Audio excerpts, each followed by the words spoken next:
Greetings all, 'tis your boy. I'm doing a lot better. And I appreciate you guys, reaching out and worrying about me. But I'm good. I'm good.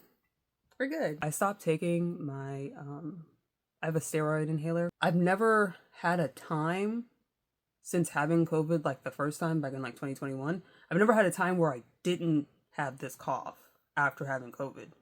And so I don't know if it's a thing that like it just takes a really, really, really long time to go away. But the last time I had COVID was back in December of 2023, and a nigga is still sick. I'm hoping that eventually my lungs will strengthen up a little bit. I will try the steroid inhaler again after like a little while after like being sick because I don't want to reactivate shit. But I do think that using the steroid inhaler would be helpful to, buff up the shit up in there. And then if it's something that makes me sick again, then I know that's not an avenue that I can take. I'll have to, go back to my doctor and figure something else out. I have a rescue inhaler somewhere in here. Yeah, boy. The rescue inhaler.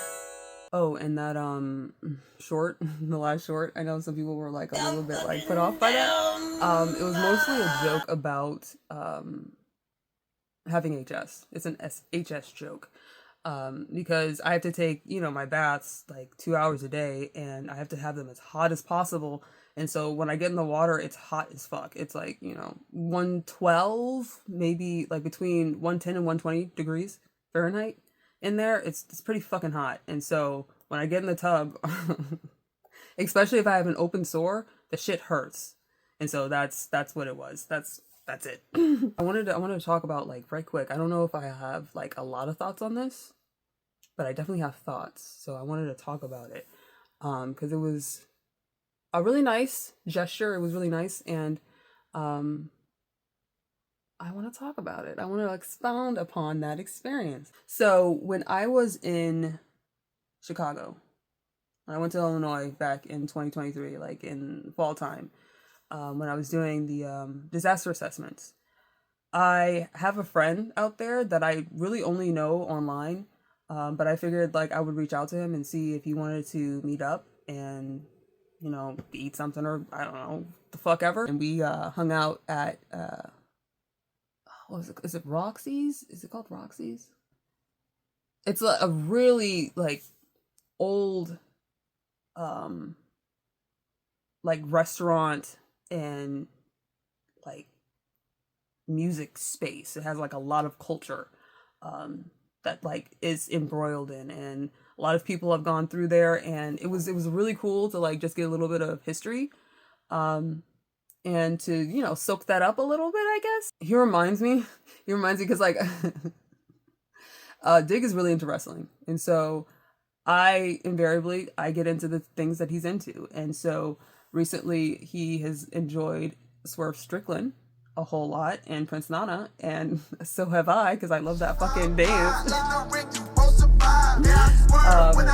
But this friend reminds me a lot of Swerve because like seeing him, he's like, kind of an imposing large dude. And then to hear him talk, he's just extremely genuine and down to earth and very like passionate and like focused on like his shit, like the things that he's interested in. You can tell he's very fucking interested in music. He loves music. He likes making music a whole lot.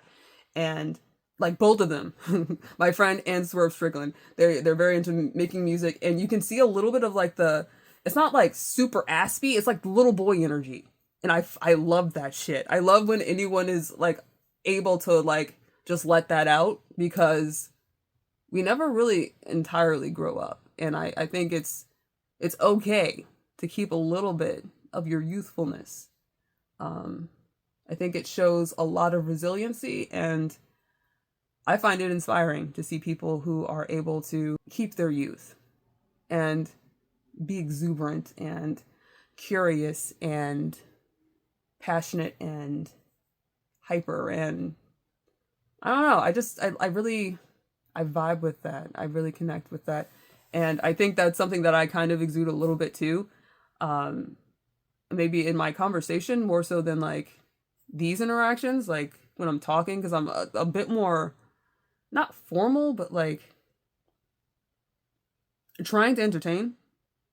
But when I'm just having conversations with people, I'm a little bit, more, I don't know, like a little fucking kid. Like I'm kind of a fucking dumbass. And I think that like came through while we were talking.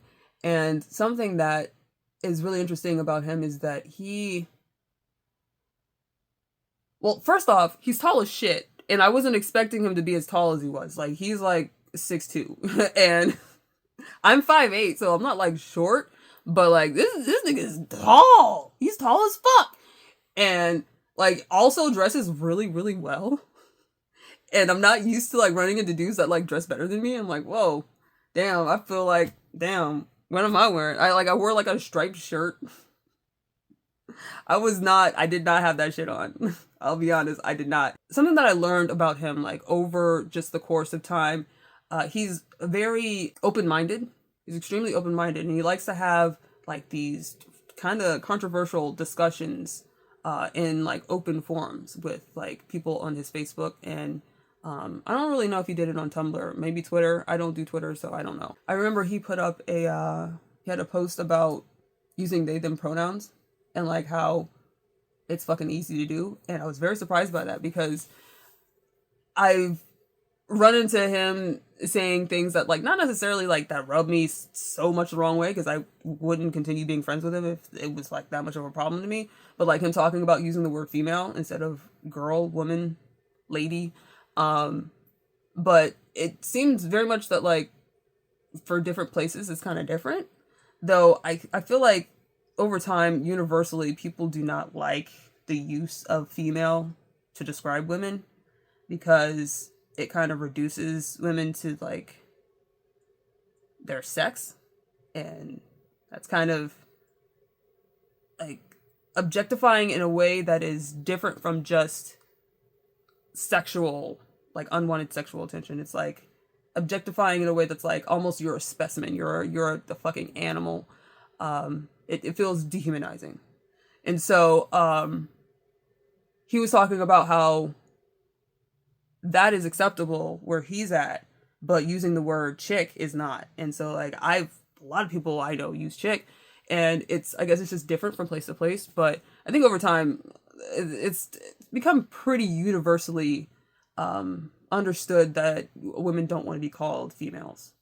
And it's weird when other women do it. It's really fucking weird. But especially in black spaces, it's dicey. It's not a thing that you wanna really. That's not a hill to die on, because there's so many other words you could use. And like why do you feel the need to use like a scientific word? Only in like academic and scientific spaces does it feel like okay to use. Not okay to use, but like appropriate. Like that feels, oh, that doesn't sound weird. Moving on. He's a person that is kind of surrounded by controversy. He does not give a fuck about what anybody thinks, and it is refreshing to see that because there's a lot of people that they get real fucking up in their feels from how people are moving and looking at them. And overall, I feel like it just doesn't fucking matter. It doesn't matter. But also it does, because you kind of need to be able to at least function within society to continue living a comfortable life within society. And like, I need people to, put out my fires and bake my bread. And I'm not going to do that myself. And so I have to continue living in society. So he doesn't give a fuck about what anybody says. And it is just really cool to see that and how that reflects on like his persona, because like he is kind of just a larger than life kind of person. He was in a band. I think he was a guitarist in a band. He's really talented, and he has a very interesting way that he approaches life. And he has a few, I don't know if he has a vlog. I'll check and I'll post it if he does. But he does post videos where he's just riffing on things, and he always has really interesting shit to say. And so I'm always interested to hear his opinions on things. I guess we have a lot of things in common as far as like the way that we think. And I am an extremely queer person. And so that gives you an idea, like, I mean, everything's a spectrum. And so he's just on the spectrum of, cis men that are pretty empathetic, pretty high emotional IQ. Um, he's the first ever dude that I've ever gotten, like, someone's gotten into my car and asked me, is it okay for me to enter your space? I was like, what the fuck? No one's ever said that to me, ever. Like, no man, no woman, nobody has ever asked me, like, am I making you uncomfortable? Is it okay for me to enter your space? I was like, fuck, this is big time here. Man, I keep getting fucked up on these tangents, y'all. I'm trying to stay on topic, but I keep getting okay. He has a very boisterous, very loud, very contrarian personality. And like, I'm the opposite. I'm very like anti-confrontational. And so it's really interesting to see like how people like that move. I would say to some people, from like looking from the outside in, you might think he's a narcissist. And I mean, he has some narcissistic traits, but it's not necessarily like, it's the things that are like socially narcissistic. People like will see somebody like talking themselves up and think that they're a narcissist. It's more like that he says things about himself that are seen as inappropriate socially to other people, but are within things that a healthy person would do. And so he will talk himself up. He will pat himself on the fucking back. And a lot of people think, we have to be modest. We can't be talking about ourselves like we're the best fucking thing around. But if you feel that way, why not say it? I do find that to be just really interesting. And it's a unique way of thinking.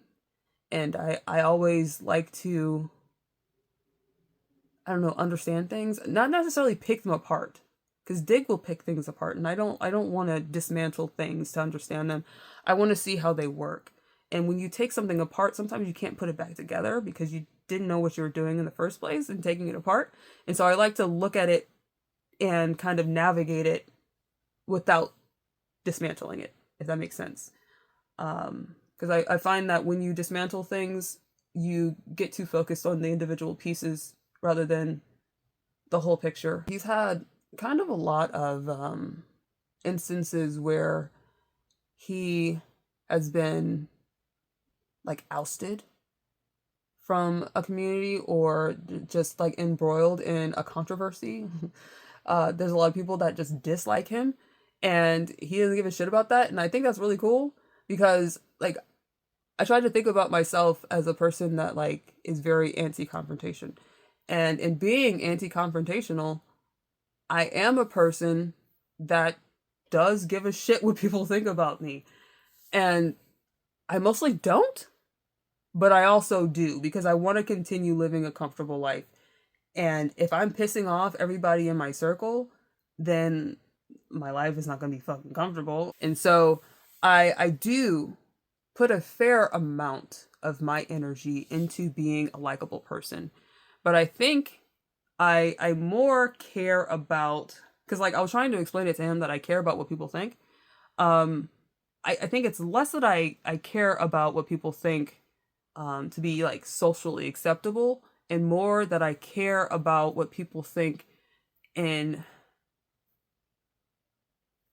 being not useful, not being a threat. I don't want anyone to ever think that I am meaning them any harm. And that does take a degree of caring what someone thinks about you. I don't think it's exactly the same as like, because I don't give a fuck what people think about how I look. And I don't give a fuck what people think about like my gender and my expression and my like likes, dislikes, and all that shit. I've spent too much time worrying about that and, putting energy into people that, they're not going to do the same for me that I'm going to do for them. And so moving on. And so I do put a fair amount of energy, however, into, I don't want to say like I want to make people happy. I want to put more good into the world than I take out. I want to leave the world a better place than when I entered it. And I feel like in order to do that, I need to be of use to as many people as possible. I want to feel like in any interaction that I have with a person that I have enriched their lives in some way, as minuscule as it could be. It's not like I want to be, you know, everybody's favorite fucking person. I just want to always bring light into someone's life. I think at the very least, I can project positivity. Because I would like to encounter it. I mean, I don't talk about like random acts of kindness a whole lot because I don't get them like done to me often. I want to say like the last thing I remember from just like a stranger was I think I told you all this story where I went to it was like a boutique, like a hair store, just like a beauty supply store. But they also had like dresses and like they had like gowns and shit. And like prom stuff. And also K-pop stuff because of course. But there's a lady there that I was helping to she was like real fucked up. She was trying to figure out what she's gonna wear to this gala, and she does galas all the time because I follow her on Instagram now. She is doing shit all the motherfucking time. She's a character. So we couldn't be any more different. She's like super makeup done, titties up here. She's like, you could tell she puts a lot into her look every single day, and she needs to look good every day, and just very girly. And I think for a lot of people, her look is like too Barbie. Some people might be put off by it, but I like that she's like, I don't give a fuck. This is what I like, and this is what I'm gonna fucking do. And so I was helping her to get jewelry for her thing, and she actually thought that I worked there, that I was helping her, and I was like, no, I don't fucking work here. I was just helping you because like you asked me a question, and I was like, oh shit, the thing is over there. And then she started talking, and I was like, let's go, let's get you your jewelry. And I had one thing that I had picked out, and she actually bought it for me. It was like almost $50. And so that was like one thing I was like, oh my God, that blew me away. It's just crazy when it happens because it doesn't happen to me often. Like here with y'all, with Alex and what is it, Brady, S.A. Brady, y'all be looking out for me. And it's wild to like feel like cared about, to like get random gifts. That's really fucking crazy. It's not even like I don't know, like some people look at it like I have these people like that are doing things for me and that gives me leverage somehow. I just think it's really, really cool that like someone feels inspired to want to make my life a little bit easier, to want to like, I don't know, just enrich my life. That's wild. That's wild. Because I feel like I need to do that for everybody. And so when someone does it for me, it's like, fuck. I deserve that? Like me? It just blows me away. It like, I know this is a weird aside, but it does, like, it just means a lot, to feel like I deserve shit. And not just because, like, I've done something for you, like, just because I exist and you want to show appreciation. That's fucking wild. And so, like, I don't talk about the random acts of kindness that I do, because I'm doing them all the time. But I don't like to talk about it because it makes me feel like I'm like, I don't know, like have a savior complex, or like I'm virtue signaling, like I'm this wonderful person. When that's not the case. I like when people are happy. I like to see people like, I don't know. It's just really nice to make somebody like feel good. And I don't know what the fuck that is. I have no idea how to pinpoint what that is. I love that shit. I'm like low-key addicted to it. Like I remember I went to pick up Dig from the airport, and I went to Walmart. And there was a guy out in the parking lot, and he's like, hey, do you have any jumper cables? And I was like, oh shit. I'm in Dig's car, so I didn't know if he had jumper cables or not. And so I went to check and I didn't see them. And I was like, fuck. Well, let's just get you some. Let's get you some. I can pull my car up to yours. We'll go up in Walmart, get you some fucking cables, and bam, bam, bam, boom, boom, boom. And he's like, I don't have any money for her. I was like, nigga, I got you. They're gonna be like, what, $25? Let's go. It ended up that his friend had called somebody and they were coming. But like I love the relief on a person's face when they realize like it's gonna be all right. I was in Tennessee and I went to Walmart to get my hair cut because I can't cut my hair while I'm in a hotel. I mean I can, but it's difficult to get the back because I can't see. And I don't have like my mirror set up. It's just easier to have someone do it for me. And so this lady cut my hair, and her and the girl that she worked with, they're talking about getting dinner, and they're like, I'm low on money, so I maybe like pizza or something, I don't know. And I was like, dinner's on me. You getting a $50 tip, because like they give me what, $76 a day for incidentals, like for food and other shit, and I'm not spending that much money. I pocket most of that money. And so I was like, it's my money to spend, and I'm going to spend it on making somebody's day a little brighter. And it's weird because I haven't always been that kind of person. Like I was pretty misanthropic. Like at the beginning of making this vlog, like y'all knew me. Like I was not like super into people. I fucking hated people. And I still, to a pretty high degree, don't like people. But I don't know. I almost see them like, I don't know, these beings that I'm surrounded by, that like I can at least make the world that I'm in better. Like why not when I'm taking things from the world, like just as a person, and I don't want to be a part of like the shit that I fucking hate. And so I guess one day things just were different for me, and I became like low-key addicted to making people happy. And it's probably my job, because I had to interact with people so much, and I was very scared when I started my job that I wasn't gonna be able to do it.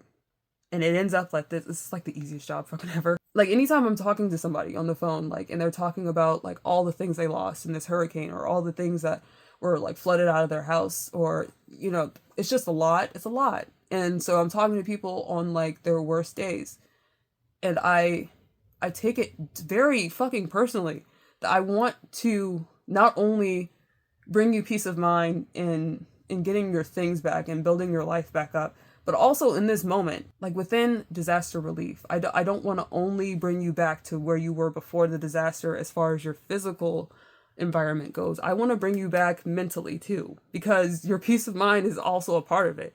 And I just, you can see I'm kind of passionate about it. I really, really enjoy making people's lives easier. And I feel like I can afford to do it. And I don't know if it's like a mission so much as like I just like doing it and it feels good. And I think doing my job has allowed me to have a framework for understanding how much I enjoy it and how I can do it, and like how I can think about being helpful to other people, because I am constantly thinking about how I can help other people, even when they don't necessarily deserve it. But like, who am I to decide that they don't deserve it? So yeah, I do care about what people think, insofar as I do not want people to think that I am here to hurt them, to take away from them, to bring them any kind of trepidation or stress or despair. I very much don't want to be that to anyone, because I wouldn't want anyone to do it to me. And I'm kind of used to being ready for that to happen. And so like, I guess that's like empathy for me. It's cognitive empathy, where like I understand an experience and I wouldn't want that to happen to someone else, because I know it's bad when it happens to me. But yeah, that conversation did, yeah, it made me think a lot, and I've talked a lot about it, and other shit, mostly other shit. And I don't even remember, did I mention like that this friend had written like a thing about me? Did I mention that to y'all? I don't remember if I said that yet, or if I forgot to say it at the beginning of the video. The reason why I'm even talking about this is because my friend like kind of did like a Yelp review of me, and we didn't really have a whole long conversation. We maybe met at this restaurant for maybe 2-3 hours. We talked for a few hours, and then I drove him to his home and went back home, and I got a fucking ticket. In Chicago, the speed limits are real slow because they wanna they had a lot of drag racing, and the roads are all fucked up to keep people from drag racing. It's wild out there because where I live, the cameras, they're just there for show. The cameras in Chicago, they will record your speed and you will get a fucking ticket. And I got a fucking ticket in my rental car. We didn't talk for that long, but he just recently put up this post about meeting me and how he says I'm adorable, which is not something that a lot of people say about me. So it's always nice to have like just a new perspective about like how someone thinks about me. And yeah, it was just a really nice gesture. It was really nice to see it. I'm gonna reach out to him. I'm gonna say something on the post and then I'm gonna send him a DM because that was really nice. And I always appreciate when someone puts in the extra effort, energy to let people know they are appreciated, because that's a thing I do often. And so when it's done back to me, I am very touched because I'm not expecting it. And so, yeah, I just want to make the world a better place. That's literally it. And I didn't think that would ever be something that I would want to do. Like, even as a kid, I've pretty resolutely despised humanity from a very young age. However, I enjoy doing good things. So there's definitely a dichotomy there. There's definitely some push and pull. But I think overall, being a source of positivity is worth the conflict. Yeah. I'll talk to you later.